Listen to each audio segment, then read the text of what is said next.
State bank of India.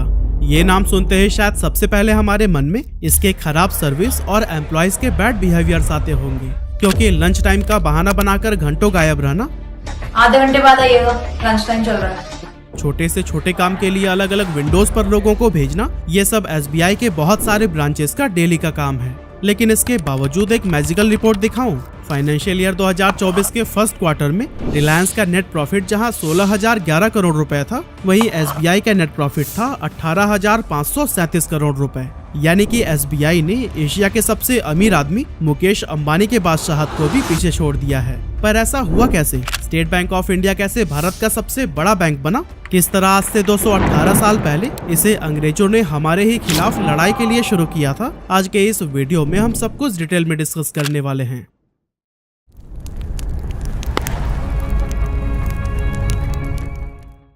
SBI, जी हाँ, ये वही बैंक है जिसके 9,990 करोड़ रुपए लेकर विजय माल्या फरार हो गया था, लेकिन इसके बावजूद ये इंडिया का लार्जेस्ट बैंक है। अब वैसे तो इस बैंक में हम में से ज्यादातर लोगों का तो अकाउंट होता ही है, लेकिन क्या आपको पता है इसकी शुरुआत क्यों की गई थी? एक्चुअली इस बैंक को अंग्रेजों ने इसलिए शुरू किया था ताकि वो उनके खिलाफ खड़े होने वाले भारतीयों को मौत के घाट उतार पाएं। इस बैंक की शुरुआत 2 जून 1806 यानी कि आज से करीब 218 साल पहले ही की गई थी, और उस समय इसका नाम रखा गया था बैंक ऑफ कैलकाटा।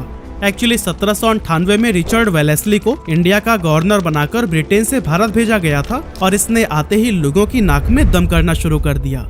रिचर्ड ने आने के 1 साल बाद यानी 1799 में टीपू सुल्तान को हराकर मैसूर को अपने कब्जे में ले लिया, और फिर इसके 4 साल बाद अंग्रेज और मराठाओं के बीच बहुत बड़ा युद्ध हुआ, जिसे आज हम सेकेंड एंग्लो मराठा वॉर के नाम से जानते हैं। इस युद्ध में रिचर्ड वेलेस्ली को सपोर्ट करने के लिए अंग्रेज एक बैंकिंग सिस्टम के जरिए उन तक पैसे पहुंचाने का काम करते थे, ताकि इन पैसों की मदद से वेलेस्ली युद्ध में अपने साइड को और भी ज्यादा मजबूत बना सके। अब उस टाइम तक तो इस बैंकिंग सिस्टम का कोई ऑफिशियल नाम नहीं था, लेकिन बाद में इसी को ही बैंक ऑफ कैलकाटा का नाम दे दिया गया। इसके बाद से 2 जनवरी 1809 को इस बैंक का नाम एक बार फिर से बदला गया, और इस बार इसे बैंक ऑफ बंगाल कहा जाने लगा। इसके बाद से फिर दौर आया जब ईस्ट इंडिया कंपनी ने 2 प्रेसिडेंसी बैंक की शुरुआत की, जिनमें से पहला था बैंक ऑफ बॉम्बे और दूसरा था बैंक ऑफ मद्रास। असल में प्रेसिडेंसी बैंक्स में वो बैंक्स आते हैं जिन्हें करेंसी नोट्स इशू करने का अधिकार होता है। अब इन बैंक्स को देखकर कुछ इंडियंस ने खुद का प्राइवेट बैंक बनाने का भी सोचा, लेकिन किसी को भी ज्यादा कामयाबी नहीं मिल सकी।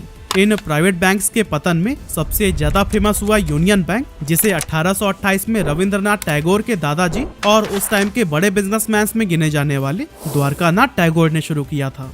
इसके बाद से 1862 में बैंक ऑफ बंगाल की ब्रांचेस पटना, मिर्जापुर और बनारस के अंदर भी एस्टेब्लिश की गई, ताकि वहां उस पर्टिकुलर जगह से भी आजादी के लिए उठने वाली आवाज को दबाया जा सके।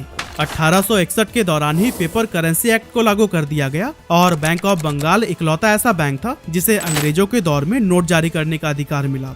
अब इस बैंक को वैसे तो ब्रिटिशर्स को फायदा पहुंचाने के लिए बनाया गया था, लेकिन इसके बहुत सारे इंडियन कस्टमर्स भी थे, जिनमें से कुछ फेमस नाम है साइंटिस्ट जगदीश चंद्र बोस, इंडिया के first president Rajendra Prasad, politician दादा भाई नरोजी और नोबेल प्राइज विजेता रविंद्रनाथ टैगोर। और दोस्तों, आज भी इन लोगों का नाम स्टेट बैंक ऑफ इंडिया बहुत प्राउडली अपने कस्टमर्स में गिनता है। तो दोस्तों, अब तक हमने यह जाना कि इस बैंक की शुरुआत 218 साल पहले किस तरह से हुई थी, लेकिन ऑफिशियल तौर पर यह स्टेट बैंक ऑफ इंडिया कैसे बना, चलिए इसके पीछे की स्टोरी को अब जान लेते हैं।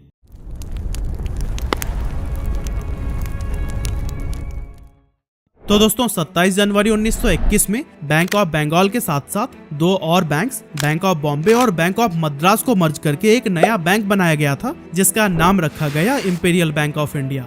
फिर आया 1947 जब भारत को अंग्रेजों से आजादी मिल गई, और इसके बाद भी इंपीरियल बैंक ऑफ इंडिया पहले की तरह ही अपनी सर्विस देता रहा अंटिल 1955। असल में आजादी मिलने के 8 साल बाद तक ये इंपीरियल बैंक ऑफ इंडिया ही रहा, लेकिन 1955 में रिजर्व बैंक ऑफ इंडिया ने इसके 60% स्टेक को अपने कंट्रोल में ले लिया, और फिर 30 अप्रैल 1955 को इस बैंक का नाम बदलकर स्टेट बैंक ऑफ इंडिया कर दिया गया।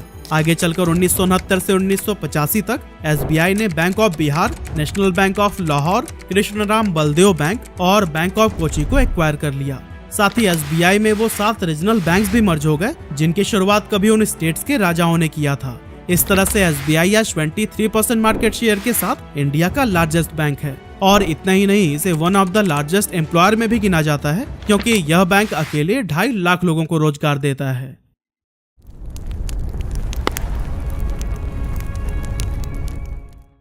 अब दोस्तों जैसा कि स्क्रीन पर हम SBI के रिव्यूज देख रहे हैं, इस तरह के नेगेटिव रिव्यूज से पूरा इंटरनेट भरा हुआ है और SBI पर अक्सर तरह तरह के मीम्स भी फेमस होते रहते हैं। लेकिन इसके बावजूद आपको जानकर हैरानी होगी कि SBI एक मोस्ट ट्रस्टेड बैंक है जिसके पास 48 करोड़ से भी ज्यादा कस्टमर्स हैं।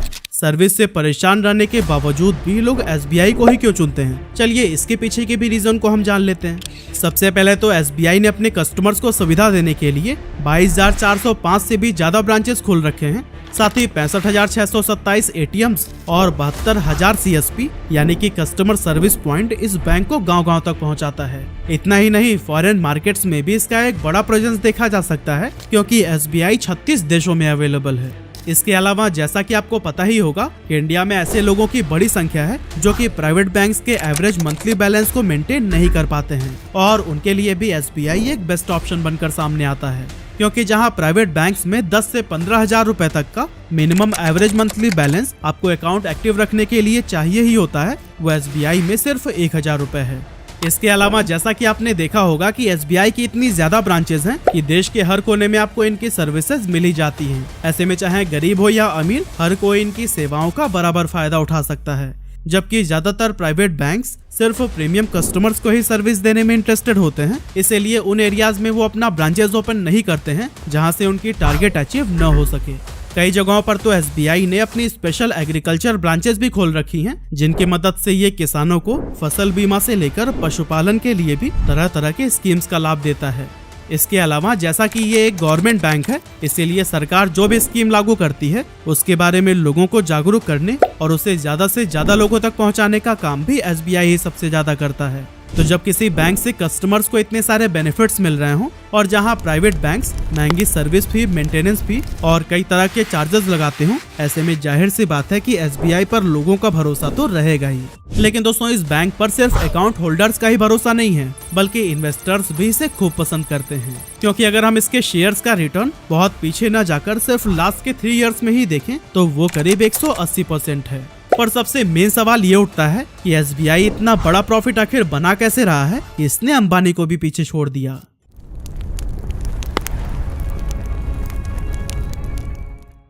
तो असल में दोस्तों SBI हमेशा से ही प्रॉफिटेबल नहीं रहा है, क्योंकि जब प्राइवेट बैंक्स ने अपने पैर जमाने शुरू किए तो इसका इम्पैक्ट कई सरकारी बैंकों पर पड़ना शुरू हो गया, जिनमें से एक SBI भी था।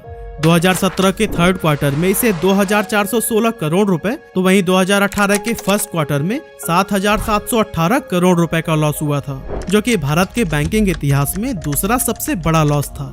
अब आप सोच रहे होंगे कि दूसरा क्यों? तो दोस्तों आपको बताते चलें कि लॉस के मामले में पहले नंबर पर पंजाब नेशनल बैंक है, जिसे कुछ ही साल पहले डायमंड मर्चेंट नीरव मोदी ने 13,000 करोड़ रुपए से ज्यादा की चपत लगा दी थी और इससे पहले कि PNB और रिजर्व बैंक ऑफ इंडिया को इसका पता चलता वो विदेश फरार हो गया था। खैर SBI के इन लॉसेस का एकमात्र रीजन प्राइवेट बैंक्स की बढ़ती संख्या को नहीं दिया जा सकता, बल्कि इसके पीछे का मेजर रीजन था बैड लोन्स। और दोस्तों इन्हीं बैड लोन्स का ही नतीजा है कि विजय माल्या SBI का पैसा लेकर 2016 में ही देश छोड़कर जा चुका है। असल में SBI देश का लार्जेस्ट लेंडर यानी कि ऋणदाता था, लेकिन प्रॉब्लम तो तब शुरू हुई जब प्रीमियम कस्टमर्स ने लोन चुकाना बंद कर दिया। काफी इंतजार के बाद भी जब वो लोन की रकम को वापस नहीं करते थे तो फिर बैंक इन डिफॉल्टर कस्टमर्स को और भी ज्यादा लोन देने लगता था ताकि वो अपने पुराने लोन्स को क्लियर कर सके। लेकिन सब कुछ इसका बिल्कुल उल्टा हुआ और SBI लॉस में चला गया, जिसके बाद से RBI एक्शन में आया और हर चीज की बारीकी से जांच करनी शुरू कर दी। गवर्नमेंट बैंक में एसेट क्वालिटी का रिव्यू किया जाने लगा, अकाउंटिंग प्रैक्टिस को सही किया गया, साथ ही कुछ बैंक रिकैपिटलाइज किए गए तो कुछ मर्ज कर दिए गए। ये सब स्टेप्स लेने के बाद बाकी गवर्नमेंट बैंक्स की तरह SBI भी दोबारा से प्रॉफिट जनरेट करने लगा और इस तरह से आज इसने इंडिया की most profit making company Reliance industries को भी पीछे छोड़ दिया है। SBI को आज इस मुकाम पर पहुंचाने में टेक्नोलॉजी का भी बहुत अहम रोल रहा है। अपनी सर्विसेज को ज्यादा स्मूथ और डेटा को सिक्योर बनाने के लिए SBI ने कई एडवांस टेक्नोलॉजी में भी इन्वेस्ट किया है, जैसे कि ब्लॉकचेन, आर्टिफिशियल इंटेलिजेंस और बिग डेटा एनालिटिक्स वगैरह।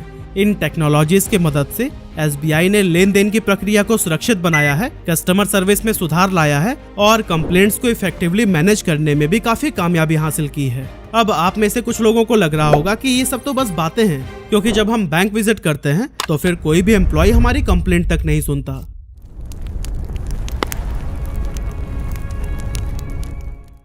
तो दोस्तों आप अपनी जगह पर बिल्कुल सही हैं। इवन मैं भी पहले इन्हें निकम्मा ही समझता था, लेकिन जब चीजों को उनके एंगल से देखना शुरू किया तो फिर सब कुछ साफ हो गया।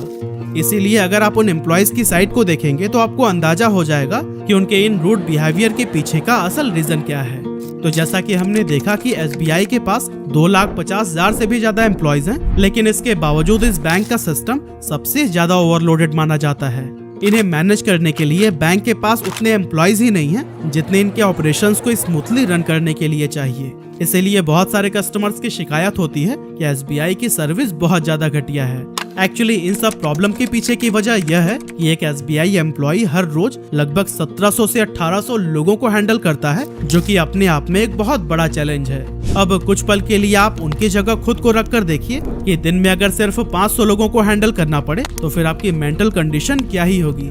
और उन एम्प्लॉयज के लिए ये सिर्फ 1 या 2 दिन की बात होती तो वो जैसे तैसे करके इसे हैंडल कर लेते, पर इसी सेम एक्सपीरियंस से उन्हें हर रोज गुजरना पड़ता है। और दोस्तों इस चीज का एहसास SBI को भी है, इसीलिए बैंक्स में आने वाले कस्टमर्स की संख्या को कम करने के लिए इसने अपने मोबाइल ऐप को लॉन्च किया था, जिसका नाम रखा गया योनो। इस ऐप के जरिए अकाउंट होल्डर बिना ब्रांच विजिट किए credit card, debit card, passbook और चेकबुक के लिए अप्लाई कर सकते हैं। इसके अलावा SBI कस्टमर्स को घर बैठे बैठे ऐप की मदद से ही होम लोन, KYC और सेविंग अकाउंट ओपन करने जैसी कई सारी सुविधाएं भी देता है। इस तरह से इंडिया के बैंकिंग सेक्टर में सबसे ज्यादा स्पीड से ग्रो करने वाला बैंक SBI ही है, जिसके प्रॉफिट का आधे से ज्यादा हिस्सा गवर्नमेंट के पास चला जाता है। और अच्छी बात तो ये है कि वो पैसे वापस देश के डेवलपमेंट में लगाए जाते हैं, जिससे हर किसी को ही फायदा मिलता है। इस तरह से हम कह सकते हैं कि SBI गवर्नमेंट के लिए भी एक कैश काउ की तरह है। लेकिन दोस्तों इसे कैश काउ बनाने में कई दिग्गज लोगों का हाथ रहा है, जैसे कि आज SBI एसेट मैनेजमेंट में 3rd largest mutual fund house है, जिसे बनाने में फॉर्मर चेयरमैन DN घोष का बहुत बड़ा रोल रहा है। साथ ही 2017 में जब SBI बहुत बुरे समय से गुजर रहा था और लगातार इसके लॉसेस बढ़ती जा रही थी, उस टाइम पर SBI की पहली महिला चेयरमैन अरुंधति भट्टाचार्य ने इसे दोबारा प्रॉफिटेबल बनाने के लिए काफी सारा काम किया। इसी तरह से फॉर्मर चेयरमैन रजनीश कुमार ने भी योनो बनाकर एक बहुत ही फ्यूचरिस्टिक स्टेप लिया, जिसकी मदद से बैंक ब्रांचेस की फंक्शनैलिटी तो सुधरी ही, साथ ही कस्टमर बेस भी काफी इंक्रीज हो गया। और दोस्तों SBI को इस लेवल पर ले जाने के लिए बड़े बड़े ऑफिशियल्स के साथ साथ हर उन कर्मचारियों की मेहनत भी लगी है जो कि अपनी कैपेसिटी से ज्यादा काम करते हैं। इसीलिए अगली बार SBI की सर्विस को क्रिटिसाइज करते समय आप इन पहलुओं के बारे में भी जरूर सोचिएगा। वैसे SBI के साथ में आपका कैसा एक्सपीरियंस रहा है, हमें कमेंट करके जरूर बताइएगा।